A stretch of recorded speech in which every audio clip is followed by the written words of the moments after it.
Hi everyone, welcome back to channel. अब इस video में डिस्कस करने वाले हैं state Odisha state civil supplies corporation limited में जॉब आई है। और ये स्टेट जॉब बोल सकते हैं आप, गवर्नमेंट ऑफ उड़ीसा के अंदर है, बट काफ़ी अच्छी जॉब है। और इसका फॉर्म निकल चुका है। तो इसका फॉर्म निकला आपका शायद 14 जुलाई से लेके लास्ट डेट है 13 अगस्त है, मिड नाइट। अगर आपको सब चीज़ें ठीक लगती है तो आई विल रिकमेंड। बहुत जने बोलते हैं कि सर डेट निकल गई, अब क्या करूँ ये क्या करूँ। मैंने लास्ट डे पे सोचा तो भरूंगा। लास्ट डे तक मत बैठना यार, अगर आपको सब ठीक लगा तो आज ही फॉर्म फिल कर देना ऑनलाइन, बड़ा सिंपल है। और इसमें आपकी सैलरी जो आपका 29,200 है, ये आपका बेसिक है। बेसिक का तो आपको पता है, डीए मल्टीपल अलाउंसेस लग जाते हैं। अराउंड इसके 1.5 टू 2.5 कुछ भी जा सकता है। ठीक है, इसका डबल तो होता ही है नियरली। फिर आपका टोटल वैकेंसीज यहाँ पे 43 है। इसमें वन ऑफ द बेस्ट चीज़ क्या इन्होंने ये बता दिया कि वो वुमेन के लिए कितनी सीट्स है, 14 है। जैसे अनरिजर्व में 22 है, वुमेन के लिए 7 सीट्स हैं। ठीक है, फिर इन्होंने ये भी लिख दिया कि अगर वुमेन वाली सीट्स फुलफिल नहीं होते तो हम अदर करके भी फिल कर सकते हैं। ठीक है, इसको आप देख सकते हैं। फिर यहाँ पे PWD वगैरह को डिफाइन किया है। ये फिर यहाँ पे एलिजिबिलिटी आ गया कि सिटीजन ऑफ इंडिया होने चाहिए, गोल्ड स्टार्ट वगैरह से चीज़ को अपडेट कर लेना। मिनिमम क्वालिफिकेशन क्या मांगी है आपके पास? कैंडिडेट है भी ए सी ए इंटर होना चाहिए, या फिर CMA इंटर होना चाहिए, या फिर ओ है इसमें एमन एंड लिखा होता है तो बहुत जने इनएलिजिबल हो जाते हैं क्योंकि उनके पास ग्रेजुएट नहीं होती, पर यहाँ ओ लिखा है। Commerce graduates with honours word add करते हैं बस यहाँ पे। तो अगर आपके पास सिंपल B.Com है तो आई थिंक नॉट एलिजिबल होंगे। ऑनर्स चाहिए यहाँ पे, और एटलीस्ट 50%। और या फिर डिस्टिंक्शन और है, डिस्टिंक्शन और एंड को ध्यान से पढ़ना।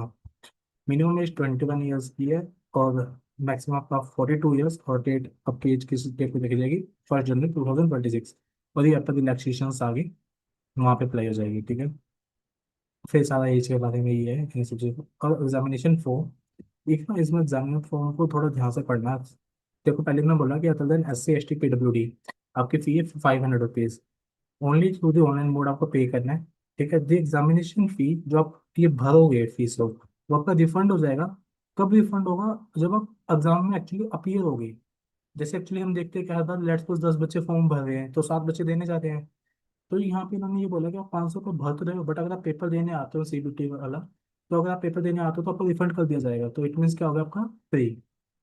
और एप्लीकेशन विदाउट पेमेंट फीस, और SC ST PWD वालों के लिए कोई फी नहीं है। ठीक है, इस चीज़ का देख लेना। ये मतलब एक टाइप का आप बोल सकते हो फ्री का फॉर्म है, अगर आप सीरियस कैंडिडेट हो। रिफंड आपको पेमेंट बैंक अकाउंट में मिल जाएगा। ठीक है, ये हो गया। फिर मैं बोला आपको एक पेपर देगा CBT जो सबमिट होता है, कंप्यूटर बेस्ड टेस्ट 120 मार्क्स का। नीचे इन्होंने बाइफिकेशन भी दे रखा है। फिर सर्टिफिकेट वेरिफिकेशन और कोई लगाते हैं, फिर place and date of examination, फिर e admit card. Admit card दो तीन दिन पहले आता है। फिर मेरिट लिस्ट, कोई इंटरव्यू नहीं है इसमें।